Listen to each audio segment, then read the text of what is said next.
ಹೌದು ವೀಕ್ಷಕರೇ, ಏನು ಈ ಪ್ರದೋಷ್ ಅವರು ಮಾಪಿ ಸಾಕ್ಷಿಯಾಗಿ ನನ್ನ ಪರಿಗಣಿಸಿ ಅಂತೇಳಿ ಕೋರ್ಟಿಗೆ ಅರ್ಜಿಗೆ ಹಾಕಿದ ಮೇಲಂತೂ ನಿಜವಾಗ್ಲೂ ದರ್ಶನ್ ವಿರುದ್ಧ ಷಡ್ಯಂತ್ರಗಳು ನಡೀತಾ ಇದ್ದಾವೆ ಅಂತಲೇ ಹೇಳ್ಬೋದು. ಯಾಕಾಗಿ ಅಂತಂತಂದರೆ ದರ್ಶನ್ ಅವ್ರ ಕತೆ ಮುಗಿತು, ಪ್ರದೋಷ್ ಅವರು ನಿಜಾಂಶ ಹೇಳಿಬಿಡ್ತಾರೆ. ಹಾಗಾಗಿ ದರ್ಶನ್ ಅವರಿಗೆ ಸಂಕಷ್ಟ ಕಟ್ಟಿಟ್ಟ ಬುತ್ತಿ ಹಾಗೆ ಹೀಗೆ ಅಂತೇಳಿ ಸೋಷಿಯಲ್ ಮೀಡಿಯಾಗಳಲ್ಲಿ ಅಥವಾ ಈ ಮೀಡಿಯಾಗಳು ಬಹಳಷ್ಟು ದರ್ಶನ್ ವಿರುದ್ಧ ಷಡ್ಯಂತ್ರ ರೂಪಿಸೋಕ್ಕೆ ಆಮೇಲೆ ಸುಳ್ಳು ಸುದ್ದಿ ಹಬ್ಸೋಕೆ ರೆಡಿಯಾಗಿ ನಿಂತಿದ್ದಾವೆ ಅಂತಲೇ ಹೇಳ್ಬೋದು.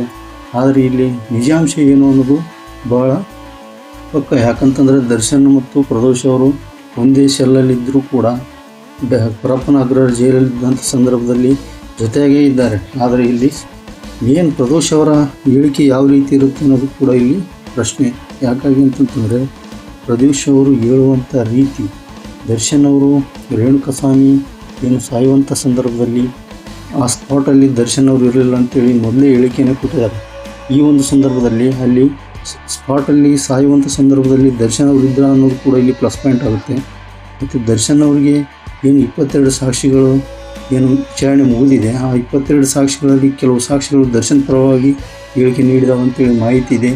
ಆಮೇಲೆ ಇದು ಮುಖ್ಯವಾಗಿ ರೇಣುಕಸ್ವಾಮಿಯವರ ತಾಯಿ ಕ್ಲಾಸ್ ಎಕ್ಸಾಮಿನೇಷನ್ ವೇಳೆ ಅವರು ಕೊಟ್ಟಿರುವಂಥ ಸ್ಟೇಟ್ಮೆಂಟ್ ಭಾಳಷ್ಟು ದರ್ಶನ್ಗೆ ಪ್ಲಸ್ ಪಾಯಿಂಟ್ ಆಗುವಂಥ ಸಾಧ್ಯತೆ ಇದೆ. ಯಾಕಂತಂದರೆ ಅವರು ಪೊಲೀಸರ ಮೇಲೇ ಒಂದಿಷ್ಟು ಆರೋಪ ಮಾಡಿರುವಂಥ ರೀತಿ ಮತ್ತು ದರ್ಶನ್ಗೆ ಯಾವುದೇ ರೀತಿಯ ಕೆಟ್ಟ ಗ್ರಹಗಳು ಕೂಡ ಬರಲ್ಲ ಅನ್ನೋದು ನಮ್ಮ ಒಂದು ಚಾನಲ್ ಕಡೆಯಿಂದ ಮತ್ತು ನಮಗೆ ನಿಜ ಪಕ್ಕ ಮಾಹಿತಿ ಇದೆ. ಪ್ರದೋಷ್ ಅವರ ಹೇಳಿಕೆಯಿಂದ ದರ್ಶನ್ಗಂತೂ ಸಂಕಷ್ಟ ಆಗಲ್ಲ.